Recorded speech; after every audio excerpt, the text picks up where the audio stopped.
wabarakatuh. Bagaimana kabar kalian? Semoga kita dalam keadaan sehat walafiat.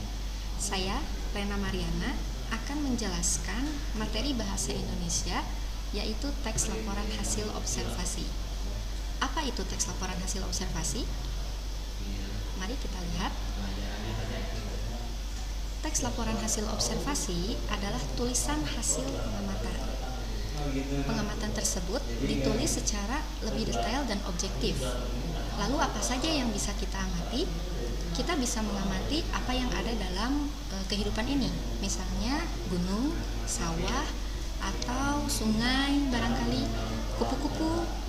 Bisa juga kegiatan pramuka, dan kegiatan lainnya.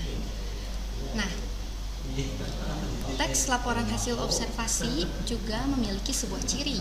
Cirinya itu yang pertama adalah bersifat objektif.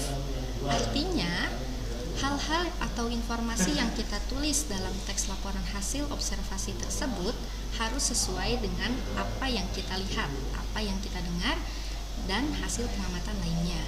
Yang kedua adalah berdasarkan fakta. Fakta artinya kita tidak menambahkan informasi lain selain dari apa yang kita amati. Nah, selanjutnya, ciri yang terakhir adalah ditulis secara lengkap. Artinya, kita menuliskan hasil pengamatan kita dengan lebih detail tanpa ada satu informasi pun yang kita abaikan. Lalu, selanjutnya adalah fungsi teks laporan hasil observasi. Apa saja fungsinya? Fungsi yang pertama adalah memberitahukan atau menjelaskan tanggung jawab, tugas, dan kegiatan pengamatan. Tadi, kita sudah melakukan pengamatan, lalu hasilnya, ya tentu kita harus menuliskan sebuah laporan. Laporannya itu bisa dalam bentuk teks laporan hasil observasi. Lalu yang kedua adalah alat pendokumentasian suatu objek atau pengamatan. Tidak hanya dilaporkan, tetapi tulisan ini juga menjadi sebuah alat pendokumentasian dari sebuah kegiatan pengamatan. Selanjutnya, struktur teks laporan hasil observasi ada 3. Yang pertama adalah pernyataan umum. Pernyataan umum di sini juga bisa kita sebut sebagai pengklasifikasian. Kenapa? Karena dalam struktur pernyataan umum berisi hal-hal umum seperti definisi, atau di dalamnya juga kita bisa menuliskan hasil dari pengklasifikasian terhadap objek yang kita amati. Nah, pernyataan umum di sini juga digunakan sebagai pembuka. Lalu yang kedua adalah deskripsi bagian. Deskripsi bagian adalah penjelasan lebih detail mengenai objek atau bagian-bagiannya. Tadi di pernyataan umum mungkin kita sekilas menuliskan pengklasifikasiannya. Nah, di deskripsi bagian ini kita akan menjelaskan satu persatu dari klasifikasi tersebut. Lalu yang ketiga adalah deskripsi manfaat. Selain kita menjelaskan seperti apa objek yang kita amati, kita juga menjelaskan manfaat dari objek tersebut. Saya ada contoh dari struktur-struktur tersebut. Yang pertama kita lihat struktur pernyataan umum atau klasifikasi. Kalian perhatikan paragraf berikut. Wayang adalah seni pertunjukan yang telah ditetapkan sebagai warisan budaya asli Indonesia. Kalimat yang ditebalkan tersebut merupakan kalimat definisi yang menjelaskan pengertian tentang wayang. Nah, dengan adanya kalimat definisi ini, maka paragraf tersebut termasuk ke dalam struktur pernyataan umum atau pengklasifikasian. Meskipun dalam paragraf ini tidak dicantumkan pengklasifikasian secara langsung, tetapi di sini karena ada definisi, maka tetap paragraf ini termasuk ke dalam pernyataan umum. Lalu yang kedua, kalian perhatikan kembali paragraf ini. Wayang kulit dilihat dari umur dan gaya pertunjukannya pun dibagi lagi menjadi bermacam jenis. Jenis yang paling terkenal karena diperkirakan memiliki umur paling tua adalah wayang purwa. Purwa berasal dari bahasa Jawa yang berarti awal. Wayang ini terbuat dari kulit kerbau yang ditatah dan diberi warna sesuai kaidah ulasan wayang Pandalangan, diberi tangkai dari bahan tanduk kerbau bule yang diolah sedemikian rupa. Kalimat yang diberi warna biru tersebut merupakan penjelasan dari klasifikasi objeknya, yaitu wayang purwa. sehingga paragraf ini disebut sebagai struktur deskripsi bagian teks laporan hasil observasi. Nah, bagaimana? Apakah kalian bisa memahami struktur deskripsi bagian ini? Kalau kalian sudah paham, kita lanjut ke struktur yang ketiga, yaitu deskripsi manfaat. Pada struktur yang ketiga ini, tidak hanya dijelaskan klasifikasinya saja, tetapi manfaat dari objek tersebut. Nah, sekarang perhatikan contoh paragraf berikut. Semua jenis wayang di atas merupakan wujud ekspresi kebudayaan yang dapat dimanfaatkan dalam berbagai kehidupan, antara lain sebagai media pendidikan, media informasi, dan media hiburan. Wayang bermanfaat sebagai media pendidikan karena isinya banyak memberikan ajaran-ajaran kehidupan kepada manusia. Kalian perhatikan kalimat berwarna hijau dan berwarna biru.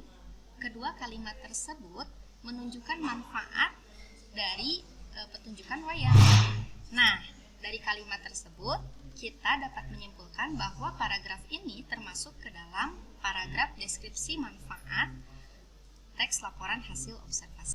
Nah, selanjutnya, apa saja sih unsur kebahasaan teks laporan hasil observasi? Unsur kebahasaan teks laporan hasil observasi yang pertama adalah kata kerja atau verba, kata benda atau nomina, frasa verba, dan frasa nomina. Nah, kita langsung saja perhatikan ke contoh ya.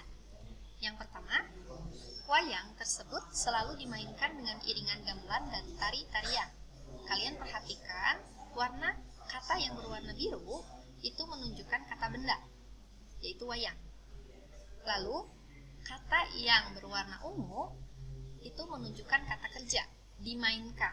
Selain kata yang memiliki imbuhan di, kata yang memiliki imbuhan me juga bisa kita sebut sebagai kata kerja. Contoh yang kedua, kita perhatikan, wayang tersebut selalu dimainkan dengan iringan gamelan dan tari-tarian. Kalian lihat kata yang berwarna merah, wayang tersebut. Wayang tersebut terdiri dari dua kata, sehingga kita sebut sebagai frasa. Karena di dalamnya merupakan kata benda, maka kita menyebutnya sebagai frasa nomina. Lalu, kata yang berwarna biru, kalian perhatikan, selalu dimainkan. Itu juga terdiri dari dua kata, tetapi salah satu unsurnya merupakan kata kerja, sehingga kita sebut sebagai frasa verba. Begitu pula dengan iringan gamelan dan tari-tarian yang berwarna merah itu juga termasuk frasa nomina karena di dalamnya terdiri dari dua kata bahkan lebih, dan kata pembentuknya merupakan kata benda, sehingga kita juga menyebutnya sebagai frasa nomina. Nah, selanjutnya unsur kebahasaan yang kedua adalah afiksasi atau proses pengimbuhan. Jadi dalam bahasa Indonesia ada sebuah kata yang disebut dengan kata turunan sebagai akibat dari proses pengimbuhan. Kita perhatikan contoh kembali. Imbuhan ber, jika ditambah dengan kata dasar, yaitu asal, maka ketika digabungkan akan membentuk kata berasal. Lalu yang kedua, kalian perhatikan kembali, imbuhan men, ditambah kata dasar bantu, maka menghasilkan kata turunan yaitu membantu. Nah, apabila kalian menemukan sebuah kata yang memiliki imbuhan, maka kata tersebut merupakan kata berimbuhan yang dihasilkan dari proses afiksasi. Nah, lanjut ke unsur kebahasaan yang ketiga, yaitu kalimat definisi dan kalimat deskripsi. Apa itu kalimat definisi? Kalian mungkin sudah tahu ya, karena tadi di awal kita sudah menjelaskan tentang kalimat definisi sebagai pengisi struktur pernyataan umum teks laporan hasil observasi. Kalimat definisi contohnya adalah, wayang adalah seni pertunjukan yang telah ditetapkan sebagai warisan budaya asli Indonesia. Kalian perhatikan kata adalah yang berwarna merah. Itu merupakan ciri dari kalimat definisi. Selain kata adalah, ditandai juga dengan kata merupakan, yaitu, atau ialah, begitu. Nah, selanjutnya adalah kalimat deskripsi. Apa Apa itu kalimat deskripsi? Kalimat deskripsi itu menjelaskan secara detail ciri suatu objek. Artinya, kalimat ini mendeskripsikan sebuah objek. Kita lihat contoh berikut. Wayang kulit terbuat dari kulit kerbau yang ditatah, diberi warna sesuai kaidah pulasan wayang pendalangan, dan diberi tangkai dari bahan tanduk kerbau bule. Nah, kalian perhatikan kalimat tersebut. Di dalamnya menjelaskan seperti apa ciri-ciri dari pembuatan wayang kulit. Nah, itu disebut sebagai kalimat deskripsi. Nah, bagaimana? Apa kalian sudah paham ketiga unsur kebahasaan ini? Tapi, ada satu lagi unsur kebahasaan teks laporan hasil observasi, yaitu kalimat simpleks dan kompleks. Apa itu kalimat simpleks? Kalimat simpleks itu adalah kalimat yang memiliki predikat satu, dan predikatnya itu berupa kata kerja. Contohnya, kalian perhatikan kalimat yang di atas.